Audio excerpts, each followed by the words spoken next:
Tourists visit Iceland for its geysers, volcanoes, and black sand beaches. But some legends say the sand isn't black from lava, but from the ashes of souls pulled beneath the waves. This is the story of a couple who took more than pictures and paid a terrible price. Anya and Julian were travel vloggers known for chasing offbeat destinations. They found the perfect clickbait, a secluded beach along Iceland's Reykjanes Peninsula with black sand, sea caves, and zero tourists. Inside one jagged cave, Julian spotted a gleaming piece of volcanic obsidian nestled in a rock altar. Despite a faded wooden sign nearby reading, "Do not disturb the seal," he pocketed it. "It'll look great in the thumbnail," he joked. That night, their drone glitched. The footage showed only static and chanting. At their cabin, strange things began. Wet footprints appeared on the wooden floor, leading from the bathroom to the bed. Sand patterns, spiral glyphs, formed across the sheets without explanation. Julian's eyes darkened, his skin pale. He muttered in his sleep, whispering phrases Anya didn't recognize. She recorded it and had it translated. It was Old Norse. A warning. She rises with the tide. The next day, a local fisherman explained. Long ago, a sea witch named Koldur made pacts with Viking crews, guiding them safely in return for offerings. Her shrine was built into the cliffs. If disturbed, she would drag the living to her realm to replace what was taken. "Don't take the stone," he said, "or you'll hear her voice in the surf, calling the thief home." That night, Julian sleepwalked. At 3:33 a.m., Anya found him knee-deep in freezing surf, staring into the sea. He whispered, "She's coming." Anya pulled him back to safety, but on the final night, she woke up to silence. His boots sat at the door. A trail of wet, black sand led into the hotel bathroom. In the mirror, Julian stood, but his mouth was sewn shut, eyes wide, banging silently from the inside. Anya's final vlog never made it online. It ends mid-sentence. Drone footage recovered later showed one last frame, a dark figure swimming toward the camera, arms too long, hair floating in coils, and eyes like burning obsidian. The Oregon coast is known for its crashing waves, wind-beaten cliffs, and morning fog so thick it swallows sound. But beyond its postcard beauty lies a stretch of dunes where something watches from the sea.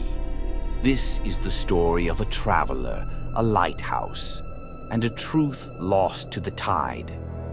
Eliza was a solo traveler and amateur photographer, spending her sabbatical road tripping across the Pacific Northwest. Through an obscure listing, she found a unique Airbnb, a retired lighthouse converted into a 2-room guest suite perched on a lonely stretch of the Oregon coastline. The owner, an elderly woman named Ada, handed her the keys and said just one thing: "Fog rolls in fast. Stay off the beach after dark. It disturbs them." On the second morning, Eliza went exploring. The wind was sharp, the sky bruised with clouds. In the dunes, she stumbled across something odd, a perfect row of small children's shoes, half buried in the sand like breadcrumbs. She crouched to take a photo, but when she looked up, the shoes were gone.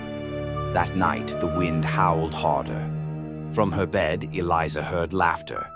Childlike, software running circles around the lighthouse, but when she peered out, no one was there.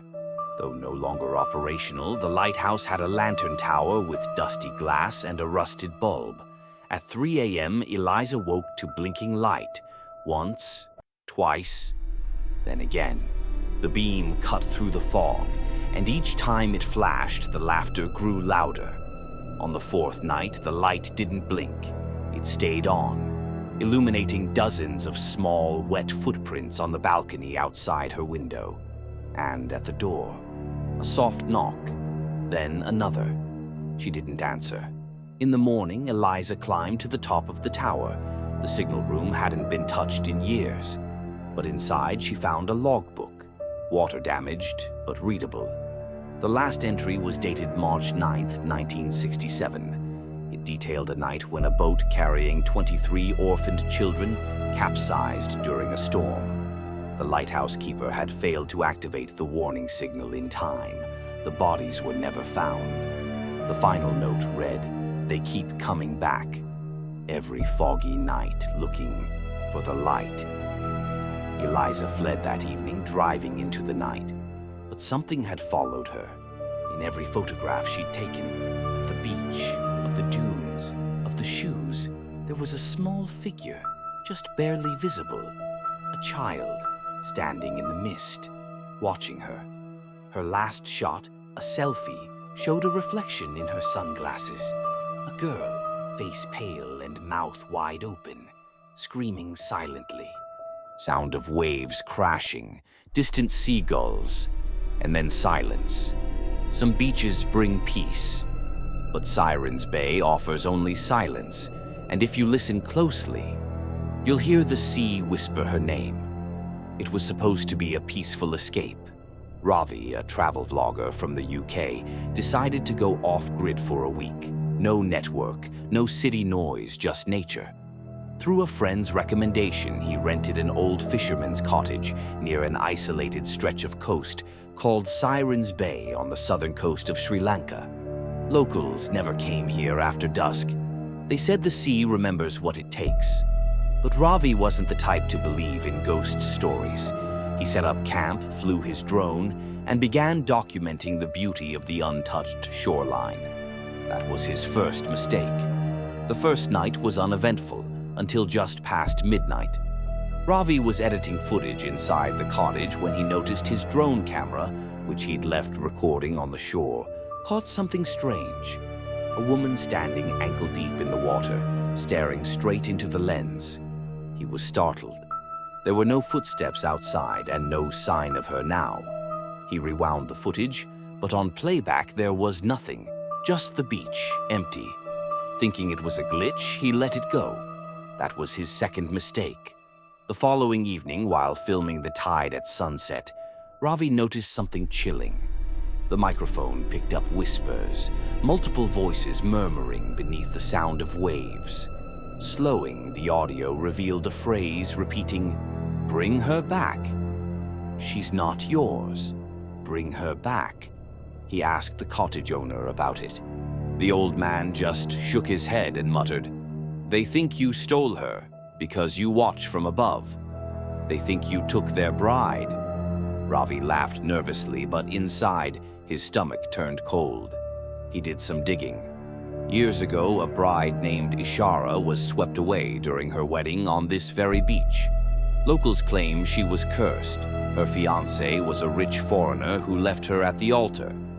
Ishara walked into the ocean in her gown and never came back. But people started seeing her, drenched, barefoot, staring out at sea.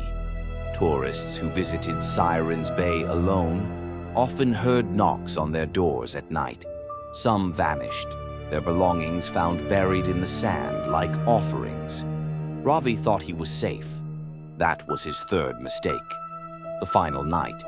At 2:17 a.m., Ravi heard a soft tap, tap, tap on the glass.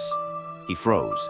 The beach outside was completely dark. No moon, no stars, just black sky and endless sea. He peeked out. A soaked figure in white stood at the edge of the water, her veil fluttering. She raised her hand slowly and pointed directly at him. Then she smiled, but her mouth was too wide, too wrong. Morning. Ravi bolted the door till sunrise. At first light, he dared to step outside. There were wet footprints, starting from the sea across the sand, ending at his door. Inside, his drone had been destroyed, and carved into the wooden table were the words, "I only wanted to come back. You saw me. You took me again." He left that morning, never returning. But the tide, it left him one final memory. Back home in London, Ravi uploaded the surviving footage. At the very end, one final drone clip, one he never remembered filming, shows him sleeping at night, viewed from just outside the window. And behind the glass, she's there, smiling, watching, still soaked in seawater. Some places hold memories, others hold grudges. Siren's Bay isn't marked on tourist maps anymore because sometimes the tide doesn't give back what it takes, but leaves something else in its place.